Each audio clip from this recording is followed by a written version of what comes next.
Here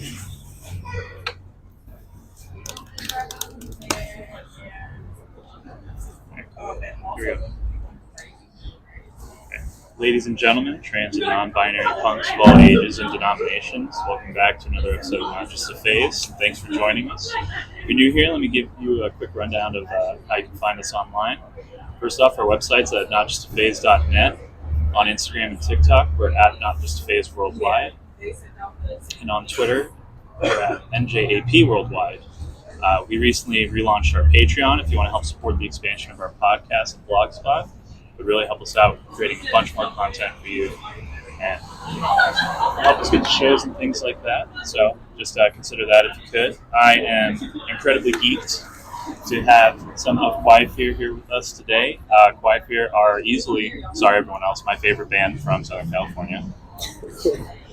Incredibly impressive, massive screamo, black metal, post-hardcore, whirlwind dirge of fury, pain, and justice, all coming out like right in your face. I will take every opportunity I can to see this band. I recommend you do it as well.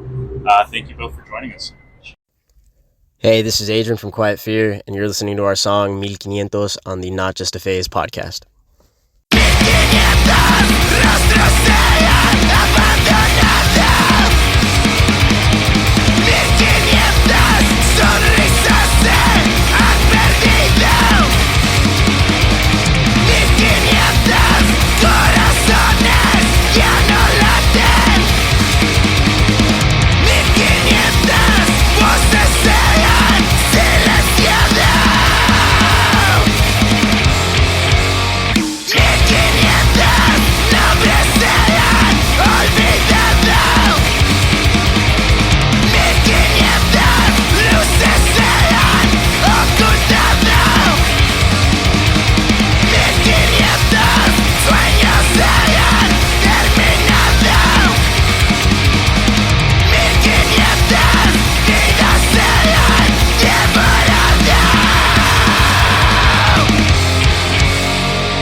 Thanks so much, man. That's probably my favorite description that we've had. Yeah, I was What about our to music say that. I is. was like, I had so many, and that takes the cake. Ah, for thank real, you. That's so nice of you. you So, know, you really know us. yeah, I've listened to Quiet Fear for a long time now, just because, there's a band from Southern California and they play Screamo. Like, I'm plugged in, but like, I actually just kind of started getting to actually see y'all play like in the last year.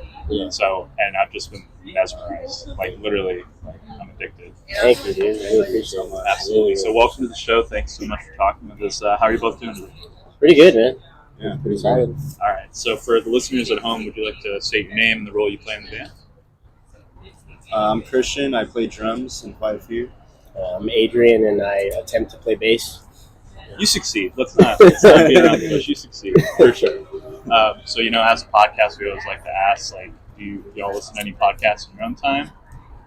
Bonus points if it's our podcast. Oh, yours is for sure one I listen to frequently, especially because, like, it's very not often do you have like media like that where you see a lot of your friends just talk about stuff that you all share in common. So that's really cool, And so that yours is a big one. One that I frequent a lot is this. I listen to Midnight Marinara. It's like this theater troupe of people that like reenact creepypastas and like horror stories online. That sounds So sick. like you kind of just hear like people's like run-ins with like bad Craigslist ads that they meet up with folks or like haunted encounters and stuff like that. You should send that to me. Yeah. So I want to hear that too. it's a great one. What's it called? Midnight Marinara. That's a great name. Yeah, so it's all creepypasta related, and I actually saw them. It was like a live taping of it one time. Hell I get really into it. Really, really good. That's similar to one I listen to called the Mr. Ballin podcast. What is the Mr. Ballin podcast? Mr. Ballin, yeah. Okay. He does like true crime and like essentially it's like the strange, dark, and mysterious. That's like his like slogan, I guess. But yeah, a lot of like ghost stories, but also true crime stuff and alien stuff. Weird stuff. That's awesome. It's awesome. Have you guys ever listened to Old Gods of Appalachia? No. Okay. It's like, I don't know if you know much about Appalachia, but it's considered like one of the most haunted places, like largest like haunted swath of land like on the American continent. Mm-hmm. And it's basically telling stories of like these old forgotten towns that are in like the backwoods of Appalachia and like just horrifically insane shit just happens. It's like, I think it's mostly fictitious, but a lot of it is pulled from like stories from the area. It's really good. The narration's really good. It's just creepy as fuck. I'd love to listen to it. Yeah, I'll be sure to send it to you. 100%. Please do. All right. So outside of music, what other hobbies and passions occupy your time? I'm an artist, so I draw. A good artist. A great artist. Great artist. Thank you. Always too modest about it. That's pretty much all I do. I just play drums and draw. Yeah, okay. Plug the art page. ChrisFernandez.art. That's everything. My website's called that. My Instagram, my TikTok. Yeah, I have a TikTok. Yeah, dude. And I don't use TikTok, but I post my videos on there. So, yeah. Me personally, I'm an avid reader. That's what I do a lot. I read a lot of books, and I exchange like different like political poetry with people that I meet, and I just work out when I'm not at work. Play music. Music's probably the dominant of all the things I do, to be honest. I mean, that's a pretty common answer. That's really sick. Yeah. Very cool. So, earlier on the podcast, we was like kind of asking you to feel for like how y'all got involved in like music or DIY or punk. Like, what's like the entry point for how you wound up here? I could go. Yeah, mine's pretty long. You can go first. Yours is long? Okay. Yeah. I guess I went to a backyard show for the first time when I was probably 16. Okay. And I didn't know like that world at all, Like I was playing music already, like I was in drumline in high school. But then someone took me to like a backyard punk show, and I was like, "What is this? Like, you can do this?" You know what I mean? And like, I thought like, I was listening to bands like at the time like freaking Slipknot and like Nirvana and stuff. And I'm like, oh, that's the level you have to be at to like be a musician. But then I realized like, oh, there's this whole other world of like DIY punk and all that. And then it made me want to start a band. So I quit drumline, started a band, and then that band sucked. And then and I was in a lot of shitty bands until now. So yeah. That was a good one. I didn't know that. Yeah, That's it. I can go more into it later. Yeah, after we'll circle back. For those at home, Chris is also in Joy Luke, another really awesome band from California. Thank you. Me, it's pretty much similar. My family's just very big music fans, and starting from my dad, like me and my siblings kind of just grew up with everything he was into, from like the late '60s, like Yardbirds, Beatle type stuff, to like the punk and like thrash he really enjoyed when he like got to the States in the late '70s and the early '80s. Oh, hell yeah! And that kind of translated to my brother, kind of like showing me like power violence and death metal and stuff like that. But kind of like Chris, I kind of always saw music as like you have to be like a big stage or like at stadiums and stuff like that. Yeah. And it wasn't until my older cousin John on my dad's side, they lived out in Baldwin Park, like in the West Covina area. And when we would go visit them, my dad would like have poker nights with my uncles. And one night, my cousin had convinced my dad to take me out to go to a party that his band was playing at. And I kind of like got exposed to that whole world of like, this is like, it's like somebody's living room, but there was like 80 kids, and I was like 9 or 10 years old, just like around all these teenagers, like wearing like Spaz t-shirts and stuff like that. And as I started getting older, he started putting me on to stuff like At the Drive-In and like the Jesus and Mary Chain, and like a lot of just like the outsider type music that you would hear. You get me? So once, this guy, my dad and my brother, they're avid artists, so they like to paint and stuff like that. Yeah. I never had that bug. My nephew has it, and they like work with clay. They like to like do chalk, like stuff with chalk and coal, like those kinds of painting. But I can't draw a stick figure to save my life. And That's what they all say. yeah, right. But I kind of picked up music as like my knack from my uncle and my cousin, because my uncle's a musician himself too. So when my dad kind of saw that, one day when he picked me up from school, he just showed up with like this guitar from like a flea market, and it kind of just went from there. I was like, all right, I saw that I can do that. Yeah. I can be like my cousin, and I kind of just like learned guitar from there.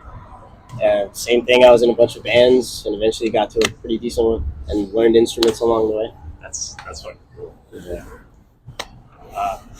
So I know this is kind of a tough question, but what would you say are 2 records that kind of define you personally? It could be like older stuff, newer stuff, and everyone's lists change all the time. So, like right now in this moment in time, like what are 2 records you feel like, yeah, like, that's who I am Right now, I was gonna say, because there's a lot of them that like definitely changed my outlook on music for sure. Yeah. I know it's hard to pick 2. If you could narrow it down, we could even go 3. I got 2. Go for it. You Fail Me by Converge is a big one for me. It like made me think about drumming differently, and like be more creative. And then The Always Open Mouth by Fear Before and March of Flames. Fear Before. Yeah. I like to say Fear Before. Yeah, that those 2 records. I can say one currently that I'm a huge fan of, because you said 3, right? Is that Yeah. There's a new band called Memory Drip, and it's the singer of Fear Before's new band. Oh shit.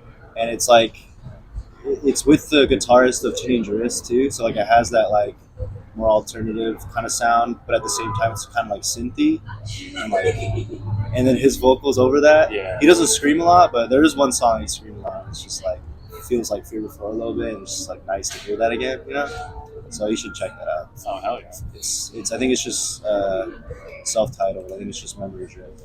Yeah, That's good. If we do 3, I think 3 is easier. Okay. A big one for me for sure is Lesson in Crime by Tokyo Police Club. Okay. Yeah, just because like at that time I was listening to a lot of like death metal and power violence. That's what I was getting into, and then when I stumbled across that, it just sounded so stripped down, and like I had learned, and from seeing like videos of them playing from that era, their drummer only had like just the kick drum and the snare and like one ride. Yo. And like for how good those songs were with them having like limited instruments really made me think like, okay, like I can do this kind of stuff. And then another big one for sure is Relationship of Command by At the Drive-In. Just because it's one of those things again where there's the musicians, and then there's the people that are musicians for a purpose, and like hearing those songs, like there's definitely so much of them you can feel through the lyrics and the instrumentation, and it really like made me look at like, okay, if I'm gonna write songs, like I want people to recognize what I'm trying to convey of myself in that one.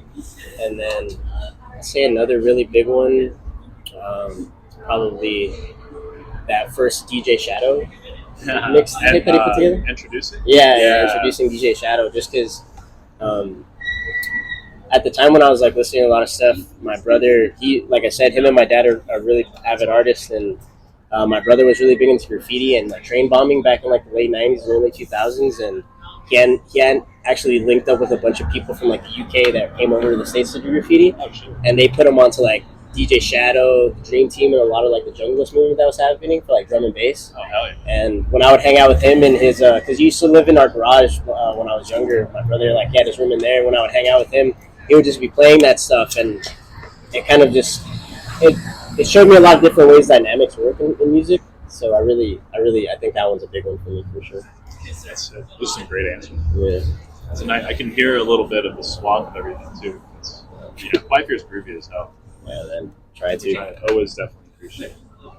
So let's talk about the scene a little bit, like in LA or like Southern California, just like our kind of local area. Like what do you I guess what would you say about the scene, like how things are? Me personally, if I'm being honest, I think it's getting a lot more recognized, and I think it's becoming a little bit more welcoming. And what I like even more now than it was when I was like younger, it's getting a lot more experimental. Like bands are trying a lot of new things now, and even like bringing back a lot of like elements from like music from back in the day, even outside of screamo that I really like. Yeah. So that's one thing that I can say a lot for sure that I really enjoy. And I think there's a lot more collaborative efforts that are being made amongst, not even just amongst bands, but just from people that are like in the DIY community, like people that throw shows, people that like run zines and stuff like that. Yeah. It's happening a lot more, and it's a lot more like united, I think. Yeah. Yeah. I was literally going to say a lot of the same things. But And Adrian. I think it's cool that, like, it seems like the bands are getting younger. Like, they're starting very early now, and they're already good. That's a big thing. It's like, I'm so jealous that, like, this is your first band, and you're already that fucking You good. sound like that? Yeah. Shout out like, One Way Mirror. Oh, yeah, man. seriously. And Claybirds. Oh my god, yeah. Dude, like that. They're like, I think they're like 16, 17. They're all like that. in high school still. I'm just like, you guys are doing it right. You know what I mean? I wish, I'm happy with the direction, I've taken, like, all the shitty bands that I've been in and all that, but they're really lucky that they get to kind of do that now. You know what I mean? Rather than like wait, like I did. Yeah. But yeah, dude, I honestly, like, it just feels more welcoming, like you were saying, Adrian, and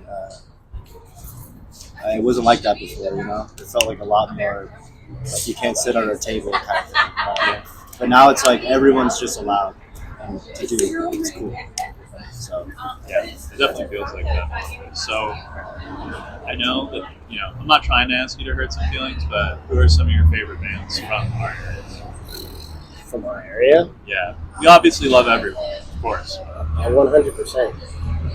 From the area, I wouldn't say they're my favorite, but they're actually a band that I really dig now, that we actually just played with Wednesday. This band called Guck. Guck? Yeah. Damn, they're awesome. Yeah, that's a hell of a name. they're honestly like they're a band that like it's a band that I haven't seen in a long time. Like there's the sounds that they were like portraying, the dynamics amongst themselves when they were playing live, it was really, really solid. I really dig them a lot. And I'm trying to think of another one. There's so many, man. I know. Yeah. It's a good problem to have. OTL is a big one. Oh, hell. They've been friends with my other band for a long time. It's cool that, like, I'm in Quiet Fear now, and I get to still play shows with them, and they've grown a lot since we last played with them. So, and they're about to drop a record, and it's gonna sound fucking awesome, and I'm excited about that, man. Yeah, we're all very hyped. Not because they're my friends, but like just in general, they're just a good fucking band. Yeah. So. Another band I think a lot of people should really listen to are the homies in Daunted. Daunted? Yeah, they're this power violence band from folks from Boyle Heights and the OC. They're a really, really great band. 100% recommended to everybody. Yeah. Love hearing names even I don't know. It just shows you how like deep and diverse the scene is right now. It's so good. Yeah. So, I mean, I know you just mentioned some underground cuts, but is there any band, like, you can give like one or two if you want, that like you're like, you guys need to be listening to this now because like they're seriously up next? That's a good question. I mean, I doubt there's anybody that's not listening to them, but I always say Masanera. Yeah. 100%. Like, That's a good one. anybody out there who hasn't been listening to that band, like, do it, because I feel like the direction that they take with their music and just Screamo in general, like, that's where I see it going. Yeah. And I'm really happy that that's the direction that it's going, especially because of them. So 100% listen to them. They're just... Yeah, I'll say they're probably one of my favorite bands ever. Like, seriously. Yeah. Like, I after we toured with them, like, I just, like, didn't stop listening to them, and I'm just like, they just get better and better, like, as I keep going. You know? They're great. I like them. So I know that we're getting into like the season where y'all have been recording for a little while together. Like, you know, the band's like really taking shape in the last year. If y'all are cool with it, we can cut out whatever you're not really interested in sharing. Would you like to talk about like the newer album a little bit? Like any info you can give us, or like the process, like what the direction is. There's two things we can talk about. Yeah, definitely. So one of the bigger things that we've definitely, from the start of the year and even from last year, was we mentioned them, like our split that we're doing with Masanera, that we're hoping to release very soon. That was like a big collaborative piece that we've been going back and forth with for like the last year and a half. And the direction and message of that is really just, I would say, us bringing our combination of our culture, since we're all from like similar like experiences, and our approach to Screamo, like non-traditional, like when it comes to like tropes and sounds and just the way like what you would see as like a typical Screamo thing. Yeah. That's like what's really been happening. So that's one of the main things. And then for our own music, since we've been back from tour ourselves, it's just been like hitting the ground running with writing any and every song that we had ideas prior to leaving. And like this guy and Chris have been just like hashing it out so much. Yeah. That's something cool that I'm glad happened. You know, like I joined the band. You never know like how it's gonna be creatively. Yeah. Like obviously, like I learned their songs first and everything, but writing, it was like that's when you're in the hot seat, kind of. You're like, let's see how this actually goes. And me and Chris, I feel like I've been writing really cool shit. Yeah. Like, Yeah. We're excited to hear it. How's that dynamic been? Like you joined in like the last year or so. Honestly, the first show that you mentioned, the first show, I guess, Heavenly Blue played in California. That was my first show. Yeah, I remember. So, yeah, it's been a ride for sure. I think I'm a better drummer now. And these guys just make me better, and he for sure makes us better. Okay. More than anything. I remember you being kind of nervous. I remember you being like kind I'm of like still nervous. the first show where you were like kind of like I just kind of want to play. Yeah. And then you're like I don't know how it's gonna go. And then you sat down and just everyone fucking freaked. That shit went so hard. Yeah, I got a lot of. I get overwhelmed with that kind of thing when people like coming up to me and stuff. But I was like, oh, thank God, like it went that way because it could have gone really bad. You know, you never know. But yeah, so me and Chris we're like probably 3 or 4 songs in to like a new record. Okay. But the first thing I wrote with them was the split. The Awesome. upcoming split. Yeah. Yeah. Okay. And so that was 3 songs that we wrote together, and it kind of just like naturally flow. Yeah. You know, and I think they're really cool songs, and I can't wait for everyone to hear them. I think as 2 separate bands, you guys have such like a wonderful. This is going to kind of turn into like a Masanera Quiet Fear interview almost, but That's cool. like because your battle set, which by the way, if you haven't gone and watched the battle set from NFF 2023, like absolutely go do that. It's probably one of my favorite sets I've ever seen in my entire life. Yeah. Hands down, like just the coolest shit. Like the way you guys play back and forth and just like ebbed and flowed into each other. Yeah. Would you say that kind of also like was the split like kind of already written before then, or did it kind of come a little bit after? Yeah, so the set itself, that battle set, is actually the structure of the split itself. Yeah. Yeah, so the back and forth, it's, you know, even with like the cool little samples and songs that you have in between it, the thing that guides from song to song is how we structured the split to culminate in the collab track with both of us. So that's, you know, what to expect. Okay. Hell yeah. I love that so much. Do you think that you'll do another battle set with them eventually, or? Yeah, we're actually We're doing one. we're doing one. We're actually flying back to Philly to have For Dilly Dally. for Dilly Dally Oh, Fest. hell Yeah, we're yeah. playing the battle set there. That one. Okay. The only way they let us on that fest too was to do that. Yeah. because they couldn't like have another band do like a full set. Right. Because Okay. it was already full. Right. So like we'll do a battle set. Yeah. Yeah. So a few folks that put that together, met where I think we're at New Friends and saw it, and they're all like, "Oh, we need to see that again." Yeah. Yeah. Hell yeah. Yeah, Shout out Dove. Shout out Fire. Yeah, Dove, 100%. Just the kindest soul. Yeah. Yes. Absolutely pure soul. Mm-hmm. So that's really cool. Do you all kind of have like a cutoff time for you're like, okay, this is when we kind of want to have the album done, or are you kind of just like kind of letting it come as y'all are writing? For our new record, Yes, for the new record, not the splits. I mean, I have an idea of. I feel like because we don't have a lot of shows in December, so we're gonna really hammer it home with the writing, and hopefully we can finish the bulk of the album, and then, get into recording by next year, like early next year. I'm hoping. Hell yeah. So that's in my head. What I wanna do. like the one thing that we've definitely talked about a lot, especially with Chris, because Chris is usually like the mind behind like structuring out how plans are going to be for the upcoming years. Like when it comes, like the record itself, I think we want to hash out like a minimum of 9 to 10 tracks. Okay. And like Chris mentioned, we're already 4 tracks in, 1 pretty much done. So our process is usually the main focus is always the guitar parts that Chris brings us the bones for, and him and Chris will hash out what we want to do rhythmically, and then I'll come in to add that extra kind of like rhythmic flair to it. And then once that's all cohesive and put together, John just hashes out his like great lyrics all the time. But usually, like you mentioned, we're trying to take a backseat to shows right now, just to focus on writing completely. No, of course. I remember hearing that, and then y'all booked like 4 shows the week you were back from tour. Yeah, dude. Our initial plan was to just focus on writing as soon as we got back from But then tour. people were asking. Yeah, it was like one of those things. It was like, hey, we're putting a show together. You want to play? Hey, we really like you guys to play here, and you can't say no. I know. You never want to say no, especially when it's with bands that you really want to play with or bands you've never been a part of. It's Like even playing with Guck recently, that was like we didn't know that was going to happen. Yeah. The way it happened, and we were like, man, this band is probably one of the sickest bands I've ever seen. Like straight up. Definitely. And they played to like a no crowd, and I feel like people need to hear this. Like that's the thing. Like it was like an empty room just to us, and it was like, yeah, we got to like do something with this band. Okay.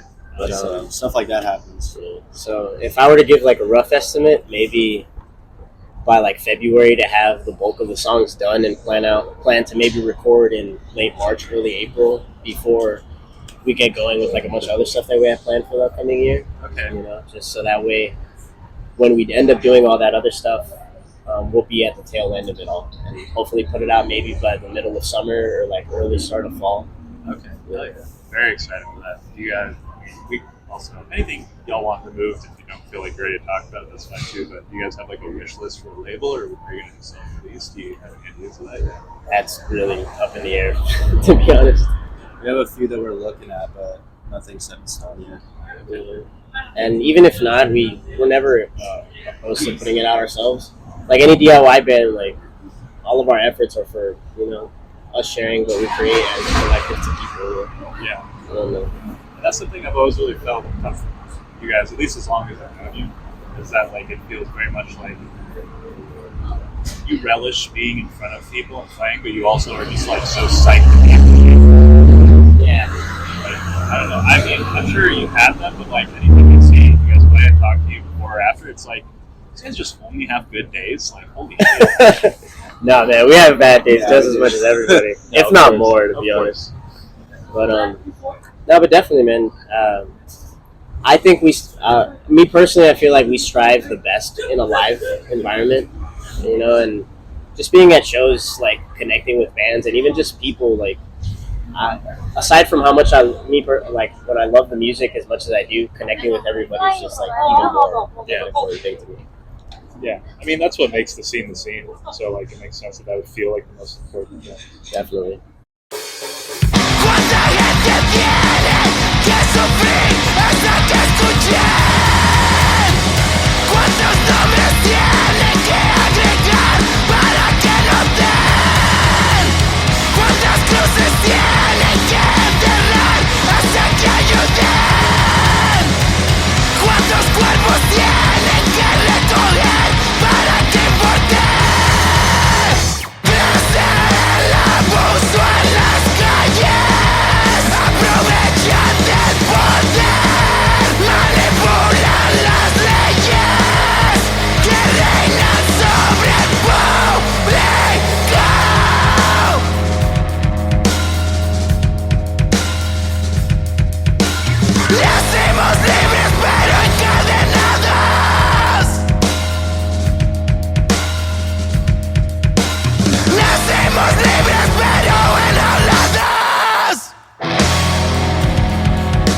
Nacimos libres pero perseguidos.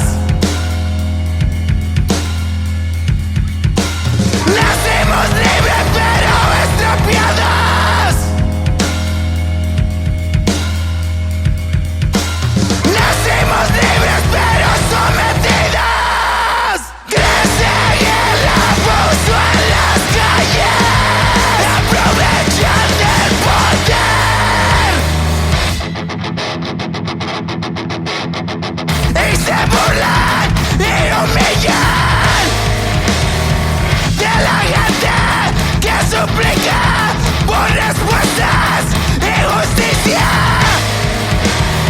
y devalúan nuestras vidas con ignorancia y mentiras y se burlan y humillan y devalúan nuestras vidas.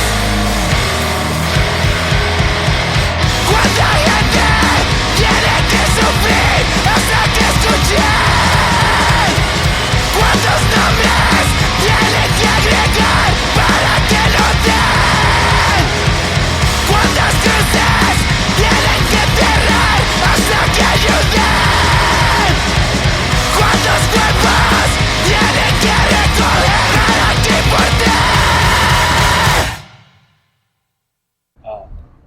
But I wanted to kind of get into the tour a little bit about, like, you know, with Masanera and Bach and all that. Yeah.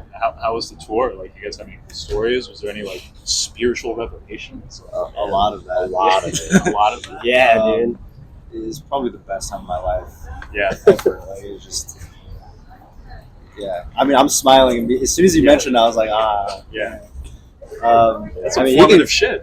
yeah, that was like, I just want to hang out with Masanera and Habak like every day. And I can't. It sucks. Like we haven't seen each other in a minute.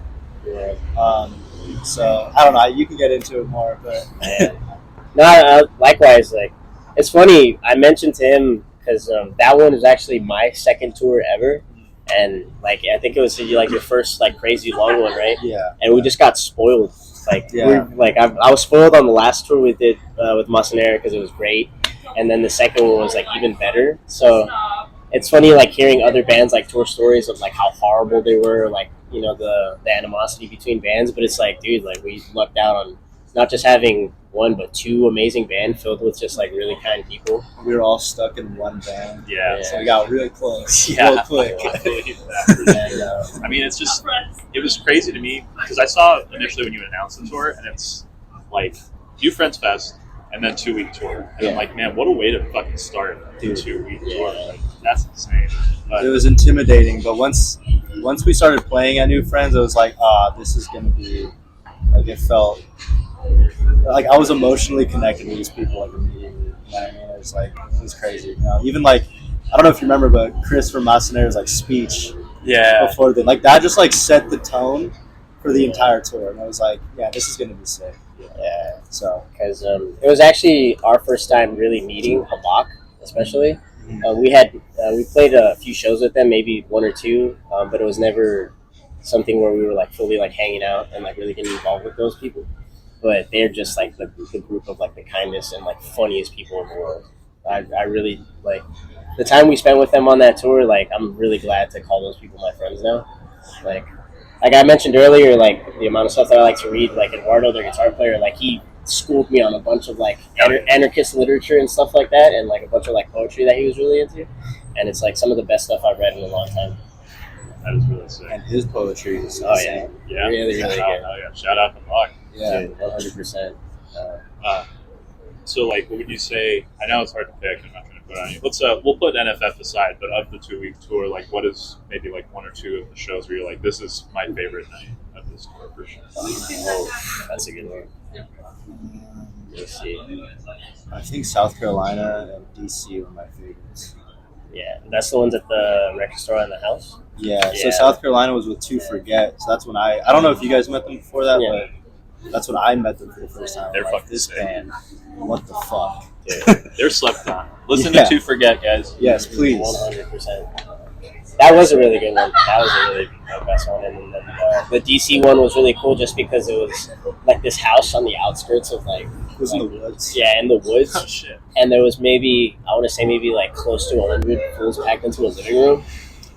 A dead bird on the floor, you know. It was a real DIY punk space. Yeah, man. It was called the litter box. You know? Yeah, man. It was insane. It's pretty, yeah. And that show's on YouTube, so you should go watch that. Dude, it's crazy, man. But I think South Carolina was, the thing is, both those shows, me and John were like delirious from how sick we were from both those shows. Like we weren't gonna play the South Carolina one. We were like, let's just not play this one. Let's sit it out, rest for the next show. And then we heard "To Forget" and we're like, fuck, we gotta play. Like they inspired us, and we were just like, yeah, we gotta do something. We gotta play. So. Yeah, and honestly, I think both of those shows had the crowd were the gnarliest crowds that we had played. Like every show we played on that tour had a really gnarly crowd, but that one was like there was like fools being lifted into the air. Yeah. Like there was a couple people like doing like ninja kicks off of the wall into each other. It was a blast, man. That's fucking sick, like kissing the ceiling and shit. Yeah, dude. And I think even more so, what I really liked about them is that it wasn't just like screamo heads. Like there was a bunch of like punk kids, like the random indie crowd that like wandered in, and the one we played with To Forget, there was like even people, because we played at this place called Monster Music and Movies. It's kind of like a record store / like horror movie spot. That's awesome. But even just people that were just showing up to like that were just like shopping were like, oh, let's stick around for the show, and they like really fucked with it and like got into the vibe, which was really awesome. So those were definitely some really gnarly ones. We love a mixed bill. We love a mixed vibe. That was great. Yeah, that's so sick. So, are there any bands that you haven't played with yet that you'd like really love to play with? Touche Amore. Touche Amore. I don't know, man. I think I wouldn't see that as far fetched, to be honest. Yeah, they're my favorite band. Besides Converge. Yeah. I would love to play with Converge. Oh yeah. They're doing a new album with Octopus. They just announced like some new collab album they're doing, like another Blood Moon. Oh, fuck yes. Man, that'd be pretty good. Man, yeah, I'm here for that. I don't have a band that I can think of off the top of my head, just because I love playing with people I'd never seen before or met. Because, especially like recently in the past year, like those kinds of shows are the ones where I meet people that are like my really good friends now.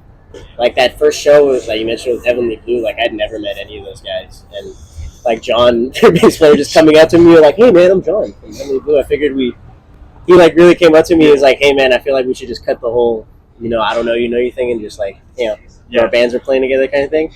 And now like that guy is like a gem to me, like the greatest person I've known, as well as like Drew and all those guys. Yeah, they're all treasures. Yeah. We were talking about how Masonera, like those dudes are like really good friends. Heavenly Blue is another one of those bands. It's like I love them so much as people and as musicians. Yeah, they're about to put something out soon. Oh, so new. Just wait for that shit.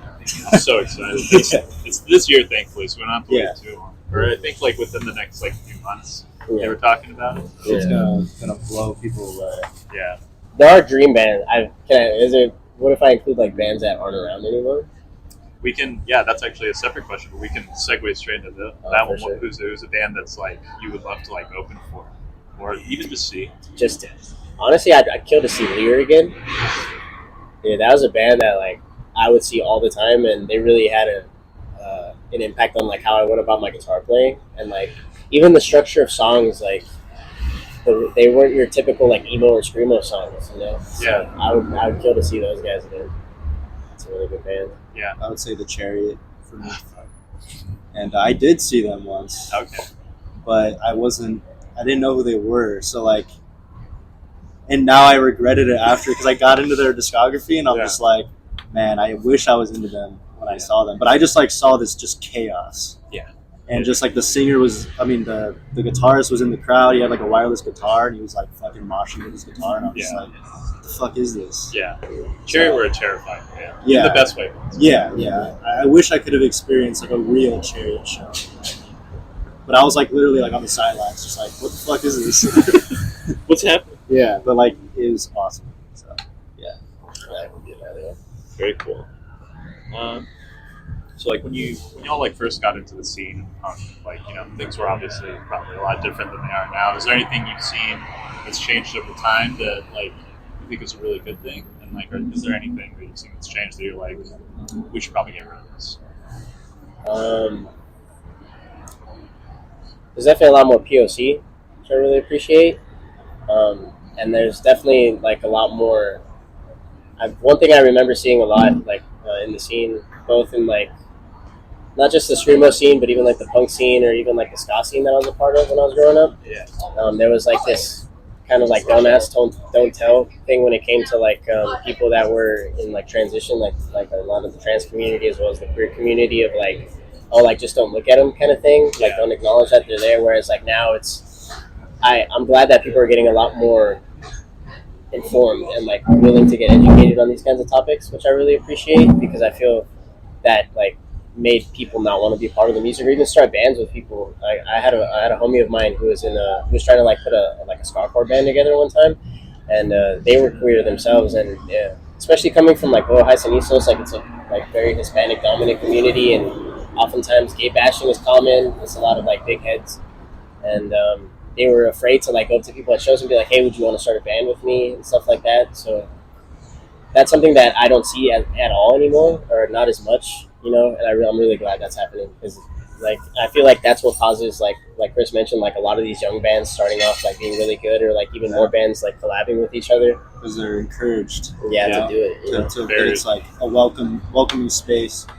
But yeah, before I guess it was like people basically telling others not to be themselves, and it's like, do you want to talk about like something that's like the least punk thing to say? You know, like, don't be yourself. You know, that's what punk is. It's like, you know, we don't feel like we're welcome, so that's why we're fucking here. You know, and then now you're fucking doing the same. It's like just hypocritical. So I'm really glad that those walls are being like broken down. You know? Yeah. No, I've noticed that a lot too, and I love that. I'm gonna hijack the mic for a second. My favorite thing I've seen in the last like few years of like the scene in general is kids coming to shows and wearing like full fucking face paint, black metal face paint. I don't care. Dude. That's fucking cool, and that's the space to do it. And anyone has a problem with it, get fucked. 100%, man. Agreed. And another thing that I've noticed that I'm really happy for personally is mixed bills. Yes, dude. Like, because before it's like you're either going to an all screamo show, an all punk show, an all hardcore show, an all emo show. Yeah. Whereas like now it'll be like a screamo band, an emo band, someone's like electro pop like art project, or someone's like just like an acoustic like emo set, you know, all in the same night. And you know, not only, and I've always been a firm believer that those kind of shows like introduce you to stuff that you've never listened to before, and it might just be your new favorite thing, you know, like that's how I got really into dream pop. Yeah. You know, so the fact that that's common a lot more now is something I really enjoy. That's how I got into Machine Kid, dude. Yeah. Yeah. Before I was in Quiet Fear, I saw, my other band played with Quiet Fear and Machine Kid, and I was just like, this is like one of the sickest things I've ever seen. It's like 9 Inch Nails, but like heavier. Yeah. You know? It's sick too, because he used to be in this really awesome band called Labea. Yeah. Yeah, that's what they were telling me. Oh my god. I haven't heard them, so you should please listen to Labea. It's like I will not shut up about that band. I'm super fucking annoying about it. Everyone should listen to Labea. Yeah, I'm gonna have to dive into that. Good. Yeah, no, I love that too. I like the. I think it also like the scene gets bigger and we get stronger. Yeah, as a whole, and I think that's really important, especially these days. So I'm 100% in agreement with that. So if you, I mean, I know you both don't really do vocal features, but in a dream scenario, if you could do a guest feature on any band's song, either defunct or like, you know, around right now, who would it be? Probably Meg from Punch. Oof. I mean, like, so you would want to be on a Punch song? Like, you get to feature on their song. Yes. Yeah. Yes. But I know Punch is in the band. Yeah, unfortunately. Man. But yeah, that would be. I fuck with that a lot. I definitely probably would want to be on a Masanera song. Yeah. Yeah. I like one of my favorite songs of theirs is Hipocrita, and they actually gave me the chance to hop on while they played it on the tour, which was a good time. And I don't know, I'd be cool to be on one of those, or even trying to think of another really solid one. That's probably the one off the top of my head for sure right now that I want to be in. Yeah. I mean, you could probably sneak into Heavenly Blue on stage and people would be like, oh yeah, it's part of the band. Oh man, that'd be cool. But they would let you too. I'm not as good as their vocals. Like I'd probably, maybe if I do, I'd probably want to. if I were to do a dream scenario of that, I'd probably maybe want to do a spoken word thing. The thing is, this guy's vocals are really sick, and he Okay. always says that he sucks. All right. I'm like, your vocals are tight. It's too late, Adrian. The word's out now. You're gonna Now publish you gotta this. Hey, he's gonna sing more on the record. Yeah, Yeah? that's one thing that we're Me and we're trying to take the load off of John. Yeah. When it comes to vocals. they want like backup vocals. Yeah. So. John puts in work, so it'd be nice to Phenomenal work, man. It's like, I'm give them tired. a water break. Yeah, he needs it. So we kind of have like some auxiliary questions as we round out the interview, but feel free to like omit details, or you don't have to answer it at all if you don't want to, or if we got it later on after you think about it, that's cool too. But what's the most illegal or dangerous thing you've ever done in your life? I'm trying to think of the one I can actually say on mic. Oh, I know one. Yeah. I didn't mean to do this, but me and my friend, we were so when we were in drumline, like there would be like kind of like a parent conference with the band director, essentially, like the band funds and all that, and like what they got to pay for and all that stuff. It'd be like meetings, and so like the kids would be at the school, like after hours, and it was dark and stuff. And we would just like play hide and seek around the school, around the high school. And me and my friend were like, hey, we went like over this fence where it was like kind of like a blocked off area where there was like pipes and stuff, and one of us, I don't remember if it was me or him, but like one of us landed on one of the pipes and it like broke, and literally like water started going everywhere. And the next day we came to school and the entire school was flooded. Oh shit! Like, or at least the quad. The quad was like just full of water, and he was like, "Do not say anything." Okay. And like we kind of just accidentally flooded the school. Okay. And no one found out that it was us. Okay. That's awesome. Oh, that was pretty nice. That's a great I story. forget about it, and then like you said that, and I was like, "Oh yeah, that happened." I was like a freshman, I think. Okay. Yeah, that's awesome. Yeah, and we didn't have to go to He's like, class. I your remember poop that. was just hell like yeah. skyrocketing. So like, yo, like we don't have to go to this like stupid class. Hell yeah, because they're like cleaning up the quad, so it's tight. It worked out. That's sick. Yeah. Damn, that's a great story. No consequences too. Actually, benefits. Yeah. Well, they have cameras now, but at the time. Probably. Oh, you're the because- reason they got cameras. Probably. Oh man, Probably, yeah. you messed it up for everyone. Yeah. And we just like do not say it. That's my story. There's two that come to mind for me. There's a cool one and then there's a really dangerous one. Okay. The cool one is when I was 13. When I was 13, I snuck in to see Iron Maiden with my dad. That was sick. Yeah, in Irvine, and it was like, just we had like hopped the fence and like went through the staff parking lot and kind of like broke a door to like get into. There was like the staff like break section. Oh, at the old amphitheater, right? Yeah, I think at the time it was the Verizon Wireless Amphitheater. Yeah. Okay. Yeah, we did. That's one of them that like I cherish to this day because it was like, because my dad has always given me stories of like when he would sneak into shows like back in the late '70s and stuff like that. Yeah. But to actually do it with him was like something totally gnarly. And then the most dangerous one was when I think I was a junior in high school. At that time, I was the only one of my friend group that had a license and a car. So I think we were on our way to a birthday party that my friend had got us invited to in Cypress Park. And they wanted to do a beer run, and none of us had any money. So right away we were all like, all right, we're going to just do the quick grab and dash. Okay. And I had put we had chose the faster runners out of all of us, which was me and one of my other buddies, and I had another friend take the wheel like outside of the liquor store we were at.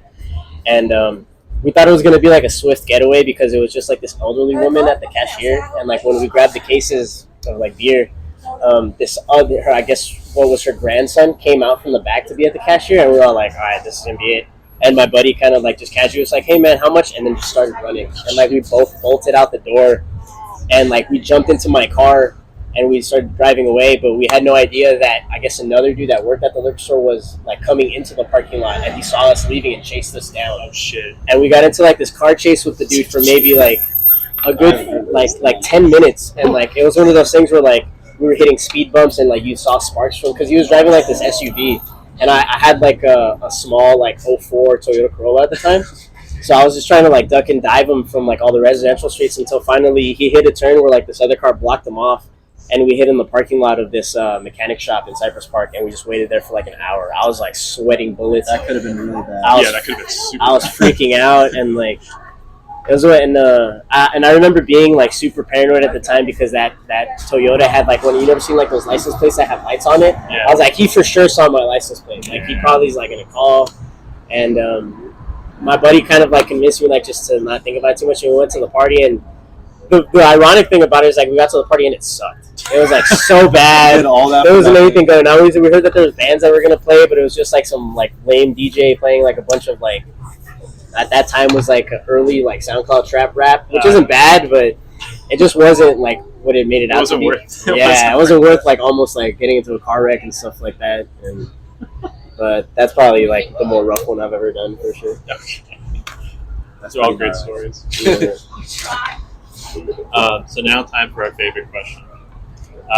Assuming you're not a pacifist, if there's anyone in the world that you could just like fucking rock their shit, one good shot, with no consequences, no repercussions, who would it be and why? Man, that's a good one. That's a good one right now. I know. Right off the rip, it'd probably be like shit. I'm trying to think of a good one, dude. Tucker Carlson. Tucker Carlson? Yeah. You know he would fold. Or too. Ben Shapiro. Yeah. Dude, that guy has a punch in the face. So Ben, I'll do Ben Shapiro. That's a better one. That's a good one. He sucks. Really Yeah, I mean, they both suck. Yeah. I forget their names, but it's all of the major prime ministers that are like in charge of the military funding that's going to Israel and like bombing all the folks in Gaza. Yeah. I would fucking rock those ones. Yeah. Because this like they're just signing away contracts of like, yeah, here's like another $1 trillion to go like bomb everybody. That's They over deserve there. a good beatdown. Yeah, all of them. More than a punch. Yeah, I'll give you a mulligan on that one. You can sock all of them. Yeah, I would just run the fade right then and there with all of them. Oh yeah, man. On site. Dude. If I saw Netanyahu on the street. Dude, it's like one of those things where like you see him walking, you trip him, and then as soon as he falls, you just start like dropping. Just like jump him. Dude. I'm trying to think of like a fun one of like some like celebrity or somebody that I just fucking hate. I bring this up all the time, and he probably hates that I do. Ryan from Don't Cry For Me, I'm Already Dead. No, maybe it was Chris. One of them said Danny Trejo. Oh, just to see what would happen. Oh man, You could probably get away with it now, but back then, Nah, I mean no repercussions, though, right? So yeah, that's a good. Oh yeah, that's part of it. I don't think it was really sad. just to see what would happen. I think he would die. Yeah, He's pretty old. he's old. He's pretty old. He now. could not take a hard fall. I don't know, man. There's some old folks that I feel like can still like rock. That's true. He's hard as fuck. So Like Joe Pesci, I think that you can still rock somebody's shit. I would. Sure. Yeah, I wouldn't even say his name. I'm Yeah. scared. I'm scared of Joe Pesci. I'm shaking already. That guy would be fucking gnarly. It's scary, dude. He'll stab you in the neck with a pen. Do I have to kill you? Yeah, for real, man. What, you think I'm funny to you? I'm funny how? I mean funny like I'm a clown, I amuse you? Yeah, exactly. Probably, or actually, that dude that on Richard Spencer. Yeah, all right, dude. Just because, like, I was rereading a lot of the articles that got published that were happening when Betsy DeVos was part of the administration and doing, and she was funding a lot of those, like those anti-gay camps that were doing like electroshock therapy on people to try to convince them that they're to go straight. And a lot of funding came from like his organizations and stuff like that. And I was like, man, fuck this guy. Yeah. So I'd probably definitely deck that dude straight in the face if I got the chance. Yeah, I mean, it's really great that we have video footage of him like catching a fade in public. That's honestly, every now and again when I need a pick me up, I'll go back and watch that video. Oh, 100%. It's a good one. 100%. It's great because it's not even a punching. It's like the whole like it's like an arm bar to the face. Dude. It's a classic. And I love how he just like he kind of has that face of like, oh, dude, what just happened? Is this really happening right now? Like, yeah, dude, what did you expect? Yeah, like, come in public, see what happens. You're fucking up, dude. That's what I'm saying. So I know a lot of people don't believe in this anymore, and I'm a firm believer in this as well. But like, do you listen to any music that could be considered like cringy? I for sure do. Yeah. Or maybe not cringy to me, but these guys definitely give me Yeah, crap. they'd be like, I'll say it's cringy to some people, even though I think it's fucking tight. But it's Meteora by Linkin Park. people think Linkin That Park's one cringy. fucking That's a rocks. banger. I don't know. I've never heard someone But say that. that's my shit. That's my shit. That's what I grew up on. That's you a know? classic. But there's a lot of people that think it's crazy. I'm like, how? That's crazy. Chester Bennington's voice is fucking amazing. R.I.P. Dude, I have this conversation a lot with friends that I feel like if like one day he decided to do like a Screamo project away from Linkin Park, it'd be the greatest Screamo band. We all would. Dude, because his range and like how high he could go would be amazing. The dude literally gave himself a hernia from screaming too hard. Like, the dude's a legend. Yeah, his range is insane. So yeah, I would say that. Man, I don't even know if I should say it because John and Chris are here and they'll hate me for saying it. Who cares, dude? Yeah. They're not here. Yeah, they're not here. Well, a lot of people definitely think it's cringy. Like I love a lot of the third wave ska. I listen to A lot of people think ska ska is cringe, but ska is free. Yeah, That's what it is. especially like the Aquabats. I listen to the Aquabats a lot, and like a lot of people just hate on the Aquabats. Hey, I seen the Aquabats. They're fun as fuck live. Yeah, so I don't listen to them on a regular basis, but that shit was a good show. That was a good time, man. it is, man. It's like almost it's like trendy to hate. It's like Yeah, Dude, because like I feel at least from going to a lot of backyard shows like here in LA, especially in East Los, like ska was your gateway to like power violence, crust punk, that's how I got into black like, metal. hardcore and stuff. You it's know, true. Yeah. so People don't talk about it, but ska is the gateway into so many genres for so many people. Because ska bands will be like, yeah, I'll play a show, I don't care. The only person I heard say that in an interview was Meg from Punch. She was like, I got into ska first, and then it led to like power violence. And I'm like, dude. that's same. Like, that's like I feel like no one else says that besides me and Adrian. Dude, I had this conversation with John not that long ago because I think we just started talking about like how we got into this music, and I always shout out a homie that's not around anymore. Rest in peace. Is homie I had named Gavin, who I met at a ska show, and he was like this dude that was the only Salvadorian at the time that I knew in like that scene, and he was like really he was affiliated. Like I'm not gonna say where he was from, not gonna say what kind of activity he got into, but homie was heavily affiliated. Yeah. But he was like, not only was he really into ska, he was the dude that put me on to Screamo. Like at that time, I was listening to like thrash, a lot of punk, and post-hardcore that my older cousin had put me onto. But I was never really like Screamo wasn't a thing in my radar. You know, like the closest thing to Screamo to me was like Spaz, but even then that's like power violence. But like this dude, he was like the most unorthodox Screamo head because he was like dressed head to toe in like Ben Davis and Pro Club. His face was like blasted with a bunch of like crazy tattoos. Yeah.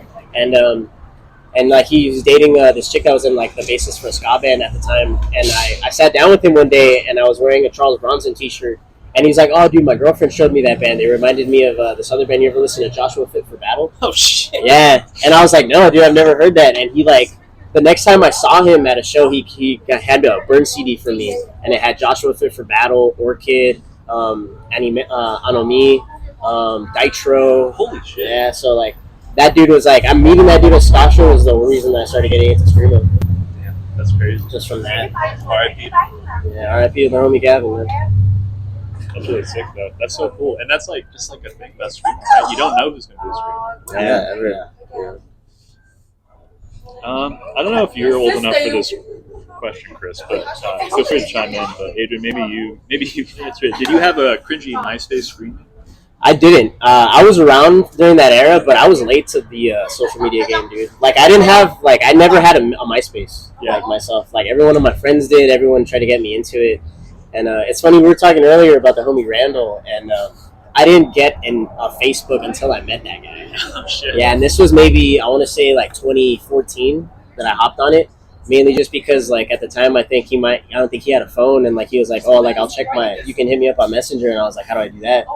And, yeah, dude, like, I was, like, my tech savviness really just was more focused on, like, torrenting, like, video games and stuff like that. Respect. But a lot of my homies, I would just, like, see them in person, so I didn't really have a need for, like, online stuff like that. And, yeah, my MySpace was everything, but I do remember how it looked. Like, my cousins that are kind of like my brothers that I grew up with, they had like the whole decked out, like MySpace page, the like HTML and all that. Yeah, and like the background I think was like 3-6 Mafia, and like Still Fly was like playing in the like when you joined in. Yeah.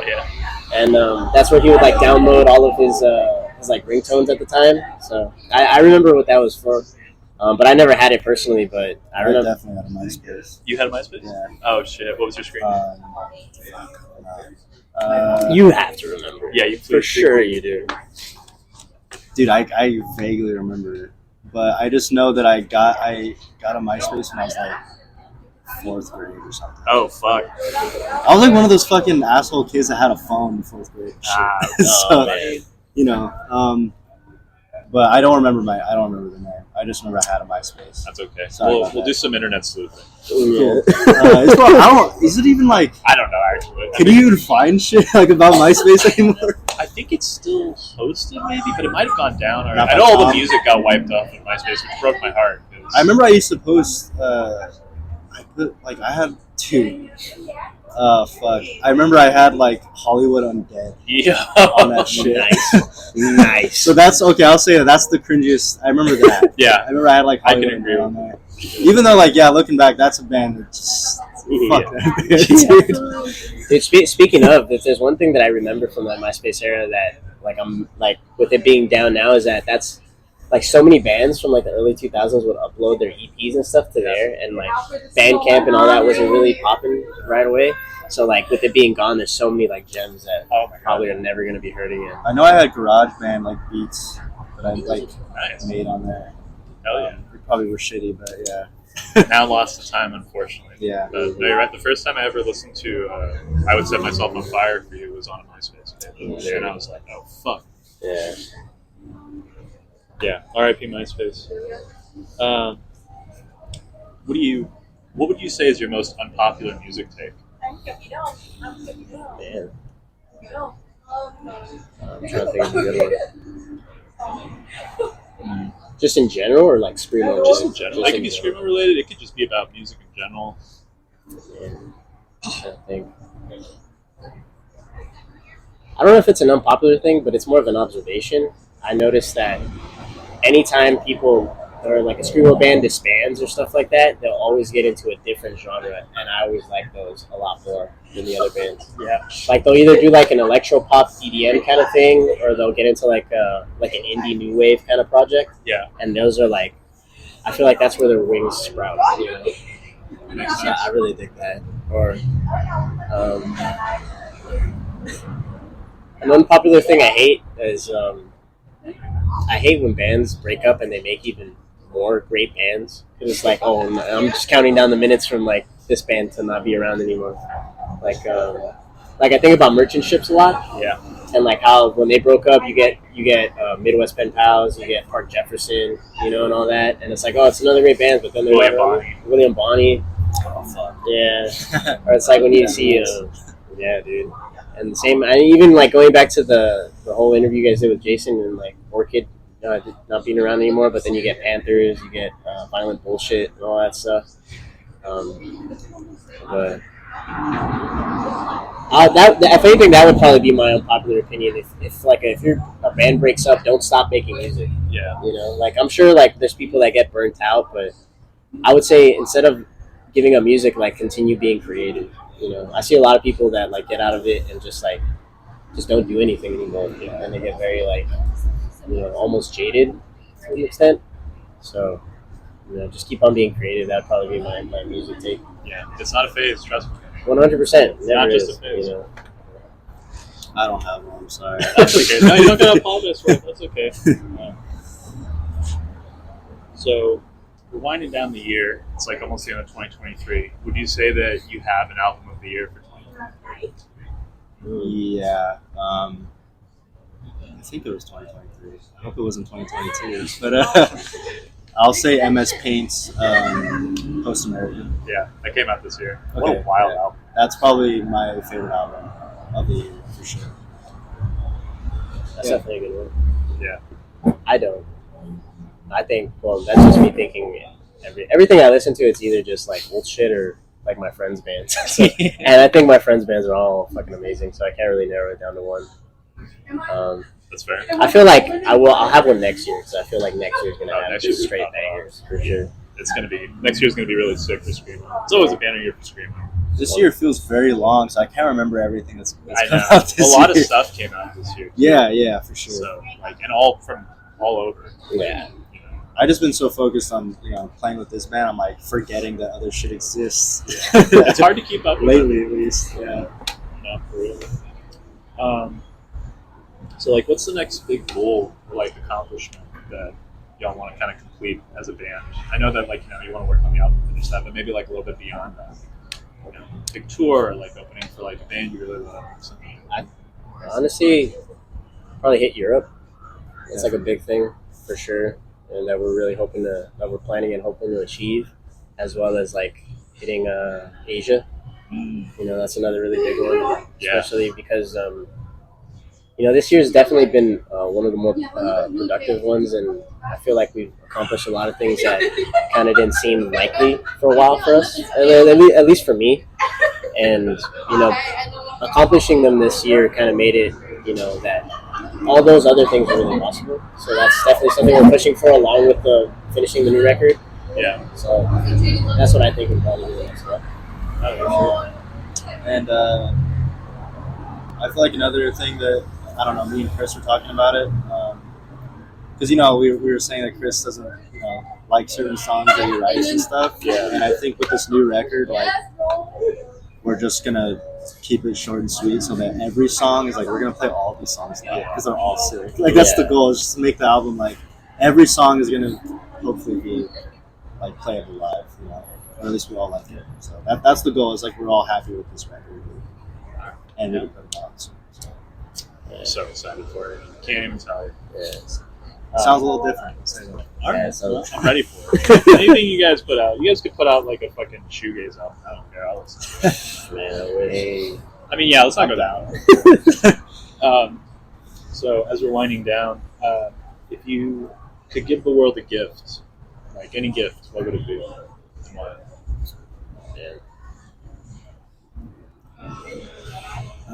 For all the morons to not be in power. Because I feel like the world is run by fucking corrupt morons. Yeah. that's what I would. 100%. Yeah. That's a great one. I would say like an overarching thing would probably be universal healthcare, especially because like this new job that I've gotten is the first time where I have like a pretty good set of benefits that, like, for a long time, like any and everybody who's like dealing with like the issues of like bills for like Medi-Cal and stuff like that, it's almost scary to go to the doctor. Yeah. Even for like the most minute things, as like a stuffy nose or like a cough. And recently I kind of went to the doctor, to the optometrist and the dentist like all in one day, and it was like a complete load off my mind, and I have this peace of mind of where I'm at with my health, and I feel like it makes a lot of other things put into perspective, better. And if like I can do that if I had like a button, you gave me a button and I was like, everyone gets free healthcare right now, I honestly feel like most shit would be easier on folks, for sure. Yeah. I definitely give them that. Also, maybe as like a just the thing I think would be cool, like everyone have a box set of the Twilight Zone. That'd be pretty cool. That's a good one. I've never heard of that. Yeah. Well, I just feel like the Twilight Zone is like, if you want like a pretty good like old school method of critiquing like society and like a varying like amount of like different topics, from like gender equality, like workplace environment, like Yeah, it's all in there. body dysmorphia, like Fascism, it's there. capitalism. Yeah. And I'm a firm believer that horror is the best way to like teach it to you. So maybe just like that. Yeah. Probably give people that, and yeah. All right. That's awesome. So thank you both so much for coming on and talking to me and taking time out of your day. As we're wrapping up, is there any like shout outs you want to give? Any causes you want to plug? Anything that's on your mind? This is your space to talk about it. 100%. In LA, there's a varying amount of organizations that are gathering funds for like the folks in Gaza, Ramallah, and the West Bank. Do your best to educate yourself on a lot of stuff that's going. I know that at UCLA and most of the CSUs, there are organizations and factions that are rallying together for protests to get funds and everything together for the people over there. And just try your best, even if it's like $10. Like $10 will buy a loaf of bread, and that's like what a good amount of the people in Gaza are like striving to get, even for the day. I would definitely reach out to that, and also just shout out to the listeners. Like I never thought I'd be doing something like this. Like shout out to you and all the folks at Not Just a Face for even like considering to have us. Like that's kind of like if you were to tell me like as a kid I was gonna do some cool stuff like this, like I really wouldn't believe it. But it's really cool, man. And then shout out to all the homies and all the bands that we've played with and all the people that have checked us out up until now. It means a lot.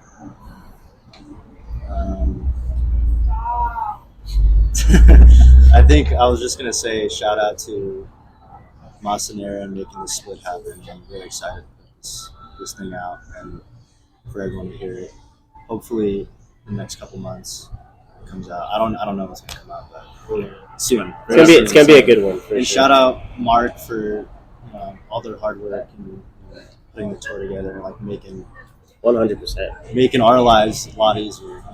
And Monster in general, they all made that tour happen smooth, and we all had a place to stay every night, and that was the best experience of my life. So shout out to them. So cool. All right. Actually, before we close out, I did want to ask really quick, Chris, like getting on stage with Page 99 playing those drums is probably like one of my favorite memories from the Fest that weekend. Can you tell me a little? I forgot to ask you earlier. Can you tell me a little bit about how that was for you? It was like at first when I first got on the stage, I like blacked out. Like, but you know how their song is like super long, so I like woke up in the middle. I was like, holy shit! Like I kind of like, and it was funny because I actually forgot it was gonna happen. And Mark's like, "Are you ready?" And I'm like, "For what?" He's like, "We're going on stage right now." I was like, "Oh shit, I forgot." and we went on stage, and I brought that floor tom out, and I just started fucking playing to that beat, and like I think it was that was another one of the best experiences of my life. And shout out to Page 99. Yeah, shout out to them. They actually hit me up after, like on my Instagram, and they were just saying like they just had so many nice things to say about the performance. Really amazing people. Shout out Blake, Chris, and everybody. And Corey from Page 99, one of the bassists, he was talking to me, and he was like, every time we play a show and you're there, like you or Mark, like you guys have to come on stage. Like you're like a part of this forever now.